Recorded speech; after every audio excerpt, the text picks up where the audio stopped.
राधे राधे। आप सभी लोगों का स्वागत है मेरे नए ब्लॉग में। ये मेरा दूसरा ब्लॉग है। आज हम बात करने वाले हैं सेल्फ़ कॉन्फिडेंस पे। क्या आपको भी लगता है कि हमें सेल्फ़ कॉन्फिडेंस की कमी है, या मतलब दूसरों को हम ज़्यादा अच्छे से देखते हैं तो वो लोग बहुत कॉन्फिडेंट होते हैं? आपको लगता है कि हम में कॉन्फिडेंस थोड़ा सा कम है? मतलब क्या आप दूसरों से बात करने में झिझकते हैं? आपको थोड़ा सा डर लगता है? क्या आपको लगता है कि मैं ज़्यादा टैलेंटेड नहीं हूँ, मैं दूसरों से बात करने में घबरा जाते हैं? अगर ऐसा कुछ है तो आज की वीडियो आपके लिए ही बनाई गई है, इसलिए प्लीज़ इस वीडियो को पूरा ज़रूर देखिएगा। और आपको सबसे पहली बात क्या होती है कि हमें समझना चाहिए कि सेल्फ़ कॉन्फिडेंस होता क्या है। सेल्फ़ कॉन्फिडेंस ये नहीं कि भैया नहीं, दूसरे लोग देखो कितने कॉन्फिडेंट हैं, हम नहीं हैं। कॉन्फिडेंस का मतलब होता है कि हम अपनी बात अच्छे से रख सकें लोगों के सामने।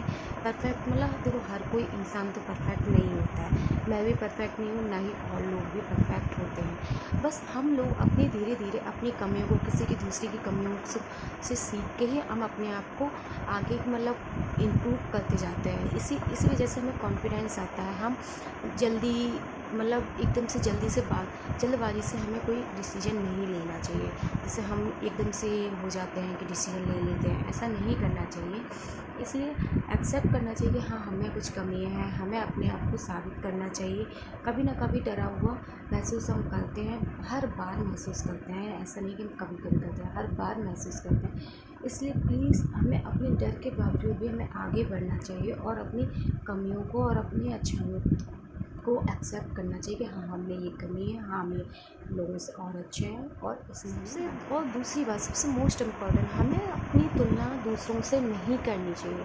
आजकल हम लोग सोशल वाइज जो है बहुत ज़्यादा सोशल पे देखते रहते हैं, लोग अपनी फ़ोटोज़ डाल रहे हैं, कहीं कोई घूमने की डाल रहा है, कहीं कोई अपने फ्रेंड्स को देखते हैं, अपने कजिन्स को देखते हैं और रिलेटिव्स को देखते हैं कि वो लोग बहुत जगह घूम रहे हैं, उनकी बहुत अच्छी वो अपनी दिखाते हैं, अपनी सोशल लाइफ में दिखाते हैं बहुत अच्छी लाइफ चल रही है। इसलिए हम उनसे अपनी कंपैरिजन करने लगते हैं और हम अपने आप को कम समझने लगते हैं। ऐसा हमें नहीं करना चाहिए।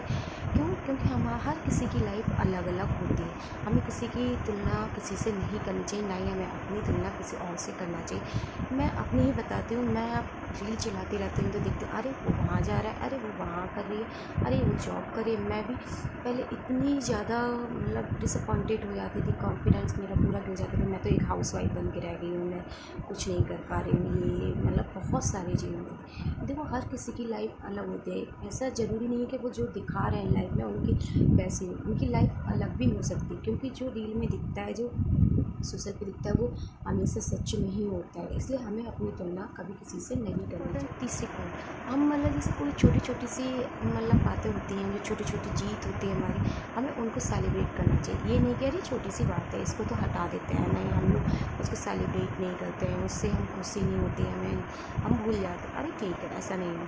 पर नहीं, हमें छोटी छोटी जो जीतें होती हैं, हमें उनसे मतलब हमें सेलिब्रेट करना चाहिए। अपने मन में सेलिब्रेट करना नहीं, बहुत बड़ी पार्टी देना चाहिए, ऐसा कुछ नहीं है। मतलब ये कि हमें अपने मन में खुशी होनी चाहिए, हाँ, मैंने इस पर जीत हासिल कर ली है, ऐसा। अब मैं अपना ही बताती हूँ। मैं जैसे बैंक नहीं जाती थी, मैं दूसरों से बात करने में झिझकती थी। मैं मतलब पॉलिसी वगैरह जो हम लोग भरते हैं या ऐप करते हैं तो हम किसी और से करवाते थे। मैं फ़ोनपे, पेटीएम, मेरे ऐप डले रहते थे मेरे मोबाइल में, पर मैं चलाती नहीं थी। मैं किसी पैसे नहीं देती थी, ट्रांसफ़र नहीं करती थी। क्योंकि मुझे डर लगता था कि कहीं मेरे पैसे चोरी ना हो जाए, कहीं मैं किसी और को सेंड ना करूँ। मतलब एक अंदर कॉन्फिडेंस नहीं था। फिर मैं धीरे धीरे मैं कर सकती हूँ, अरे मैं कर सकती हूँ। मैंने ज़्यादा बड़ा अमाउंट, मैंने ₹1, ₹10 सेंड करना स्टार्ट किया तो मुझे बहुत खुशी हुई, मुझे बहुत अच्छा लगा। मुझे याद है मैंने भी ₹10 सेंड करके देखे थे अपने पेटीएम से, मुझे बहुत अच्छा लगा, फिर मुझे कॉन्फिडेंस आ गया। फिर मैंने अपनी पॉलिसीज़ सी इसी तरीके से उसकी मतलब फिल की, मैंने पॉलिसी की, और फिर मैंने उसके बाद और भी मंथली जो पॉलिसी वगैरह चलती रहती हैं मैंने वो की, मुझे बहुत अच्छा लगा। इसलिए छोटी छोटी चीज़ करनी। सबसे छोटी और सबसे ज़रूरी बात है कि कॉन्फिडेंस ऐसा नहीं है कि एक ही दिन में आ जाता है। कॉन्फिडेंस एक दिन में नहीं आता है। कॉन्फिडेंस को धीरे धीरे हम अपना इम्प्रूव करते जाते हैं, छोटी छोटी बातें। जैसे मैंने आपको बताया कि मैं पेटीएम वगैरह नहीं चलाती थी, मैंने उन पर अपनी मतलब जीत हासिल की। मैंने अपने डर पे हावी नहीं होने दिया। पहले मैं होती थी, अब मैं खुद करती हूँ अपनी पेमेंट वगैरह। जब कहीं भी जाती हूँ, ₹10 की टिक्की भी पीती तो मैं उसको ऑनलाइन पेमेंट करने लगती हूँ। इसलिए देखिए, कॉन्फिडेंस एक ही दिन में नहीं आ जाता है, धीरे धीरे आता है कॉन्फिडेंस लेने के लिए आता है। सिर्फ सोचने से कॉन्फिडेंस जो होता है ना, वो ये नहीं कि हम सोचते रहेंगे अरे हम ऐसा करेंगे, ऐसा करेंगे, ऐसा करेंगे, ऐसा नहीं होता है। कॉन्फिडेंस हमेशा करने से आता है, सोचने से नहीं आता। इसलिए हमेशा अपना एक्शन लीजिए और उस पे काम कीजिए और अपने आप में बोलते रहिए। हम लोग सबसे ज़्यादा बोलते हैं, अरे मैं अच्छी नहीं दिख रही, अरे मैं ऐसा काम कर रही हूँ, कहीं कोई गलत तो नहीं हो रहा, अरे मैं ऐसा कर रही हूँ। ऐसा हमें नहीं करना चाहिए। हमें बल्कि अपने आप से बोलना चाहिए, अरे मैं कर सकती हूँ, I can do it, I can do it, मैं कैपेबल हूँ, मैं कर सकती हूँ, मैं और लोगों से भी बेहतर काम कर सकती हूँ। अगर अब छोटी सी गलती भी हो जाती है, कुछ होती है, तो ठीक है, सोचिए कि हाँ आगे अब नहीं करूँगी, मैं इससे एक अच्छी से सीख लूँगी और इससे मैं और अपने आप को बेहतर करूँगी। आई होप आपको ये वीडियो पसंद आई है, तो प्लीज़ लाइक करना, शेयर करना और मुझे सपोर्ट ज़रूर करना।